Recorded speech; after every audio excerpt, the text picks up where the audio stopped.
My stories are all out of date. Nothing exciting happens to me anymore. So begins the beautiful best-selling novel Water for Elephants. But if the life of Jacob Joukowsky has taught us anything, it's that no matter how old you are, life isn't quite done with you yet.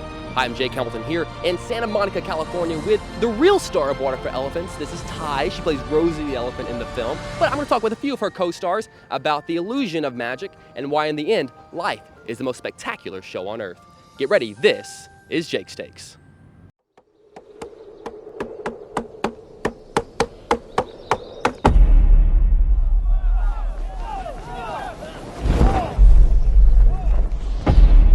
Ladies and gentlemen, welcome to the most spectacular show on earth.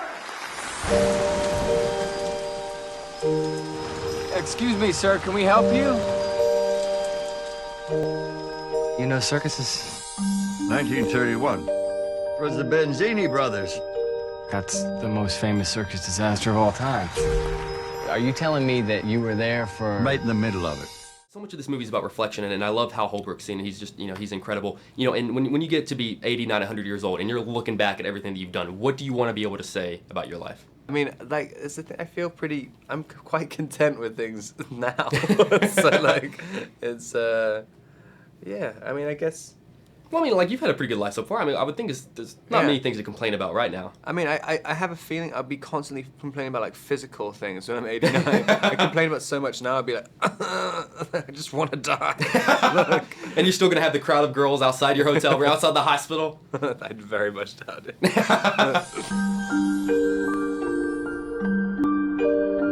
I don't know if I picked that circus. But something told me that circus picked me.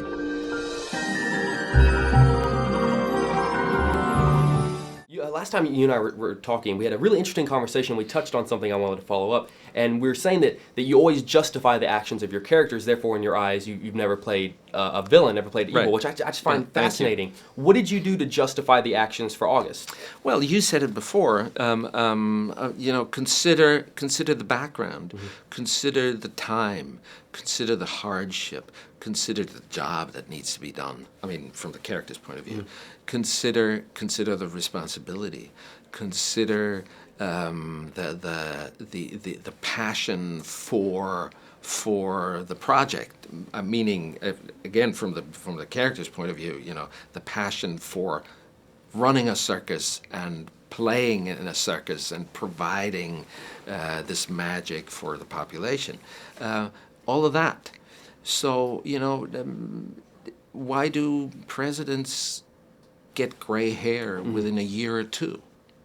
Not because they think it's so cool to have gray hair, but it's because it weighs down on them, the responsibility and making decisions that are life-saving or fatal for others. So if you assume that perspective for a while, and then what's going on around it, so if you make that the center of your attention, and everything else that moves around it on the periphery sort of becomes a different importance. So do you feel that you're working at a disadvantage whenever you take a role? Like, do you have to, because I assume when a crew comes on, or, when someone just walks up, they just assume, oh, it's Christoph, and it's this villainous role. Like, do you feel like, okay, like, it's not... and here's why. Let me tell you why. Well, in a way, maybe, but I don't make a big deal out of it because that's just what I do. It's what I'm interested in, and I'm in this immensely privileged situation to actually follow this interest, to be able to pursue it. Absolutely. And then make it happen with the help of a few friends.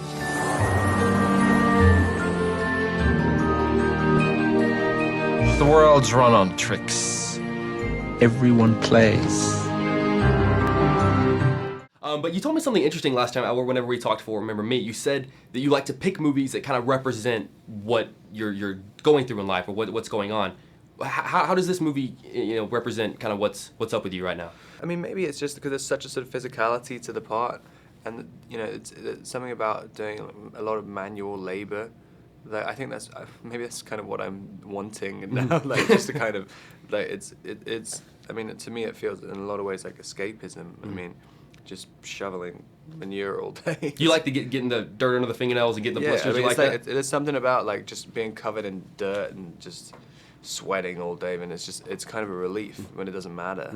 Like, I guess that's maybe one of the Feeling like a reasons. man. Yeah, I want to feel like a man. I've been feeling like such a pussy for too long. You're a beautiful woman. Deserve a beautiful life. I think also I love that, you know, she talks about kind of her greatest fear is that in the show she's the star and she's afraid that if she kind of walks away from all of that she doesn't know if she'd be able to survive in the real world. If you picked up today and decided, okay, I'm done, I'm gonna walk away, do you think you'd be okay out there?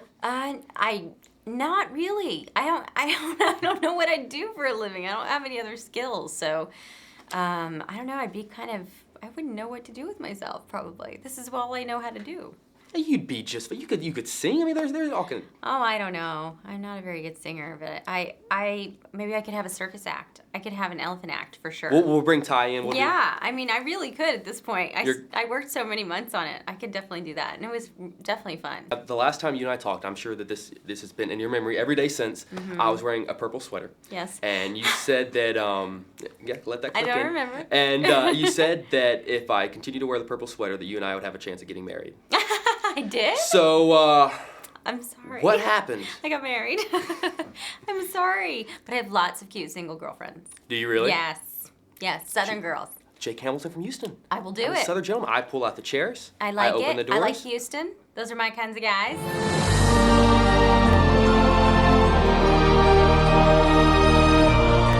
So, Robert, I read the book a few years ago before they started casting the movie, and then whenever I found out that you were cast, there was a quote that kind of stood out, and it's August talking to Jacob, and he says, you know, this whole thing is an illusion. It's what people want. It's what people expect. When you think about what people think that they know about you and what you read about yourself, how much do you think that image of you out there is an illusion, and how much of it is actual truth?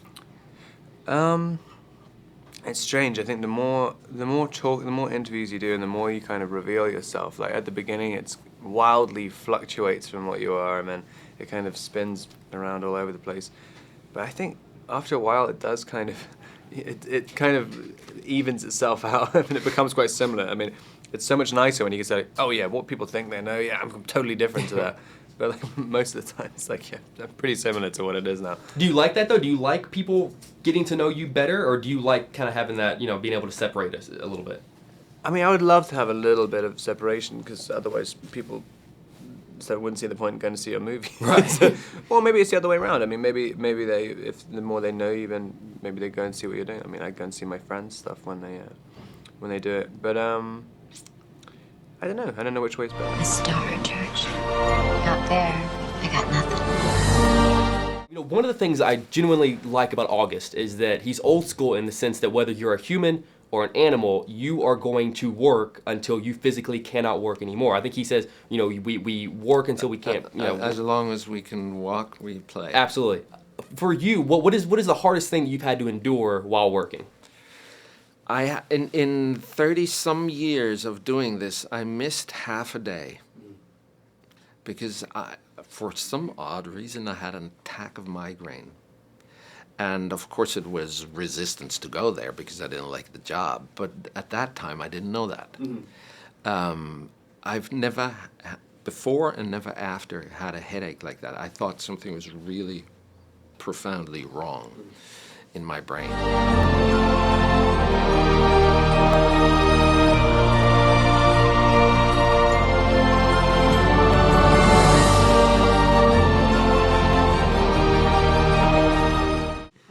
So I heard, you know, I'm a Houston boy, born and raised. I heard that your favorite city in the States is Houston. I loved it there, yeah. What did you do whenever you came in? I just went to a couple of bars and things. I went to this amazing place downtown. It's like an artist's, this whole building, and there's a little bar downstairs, and he has art spaces the whole way up. And there's just some really cool places. It's really, it's like surprisingly sort of bohemian there. Mm. Now, I've got to ask, why didn't you call me when you were in town? I was only there for one day. Were you purposely avoiding me?